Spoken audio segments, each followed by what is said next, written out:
நீங்கள் பார்க்க முடியும். நிச்சயமாக நான் ஒன்று சொல்லுவேன், இந்த நேரம் ரொம்ப சரியான நேரம் நீங்கள் பெல்டெக்ஸ் மாதிரியான சொத்துக்களை வாங்கி வைக்கிறதுக்கு. இஎஸ்பி பிளானில் ஸ்டேக் பண்ணும் பொழுது ரொம்ப சீக்கிரமாகவே நிறைய காயினை நீங்கள் சொத்தாக சேர்க்க முடியும். இந்த மாதிரியான பிளான் எப்போவாவது தான் வரும். பெல்டெக்ஸோட ப்ராஜெக்ட் நல்லா இருக்குது, நிச்சயமாக இது வளர்ச்சி இருக்குன்னு சொல்லி DWF லேப்ஸ் மாதிரியான கம்பெனிகள் $25 மில்லியன் முதலீடு பண்ணியிருக்காங்க. ப்ராஜெக்ட் டெவலப்மெண்ட்காக மட்டும் இது வரைக்கும் பெல்டெக்ஸ் சுமார் 500 கோடி ரூபாய் வரைக்கும் முதலீடுகளை ஈர்த்திருக்காங்க. நம்ம செய்ய வேண்டிய ஆராய்ச்சி எல்லாத்தையுமே அவங்க செஞ்சு முடிச்ச பிறகு தான் முதலீடு செஞ்சுருக்காங்க.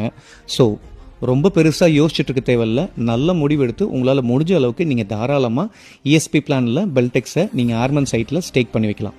9 வருஷத்துக்கு மேலே பெல்டெக்ஸ் ஆர்மன் நிறுவனம் கரெக்டாக காயின்ஸை ரிட்டர்னாக கொடுத்துட்ருக்காங்க. அவங்க ரிட்டர்ன் கொடுத்துட்ருக்குது காயினை மட்டும் இல்லை, நம்பிக்கையும் சேர்த்து தான்.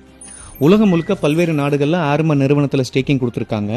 இந்த ஸ்டேக்கிங் பிளான் மூலமா ஒருத்தர் தனக்கான தேவை என்னவோ, அது EMI-யாக இருக்கலாம், மாத வருமானமாக இருக்கலாம், ரெகுலர் இன்கமாக இருக்கலாம், எது வேணாலும் இதை வச்சு திட்டமிட்டுக்க முடியும்.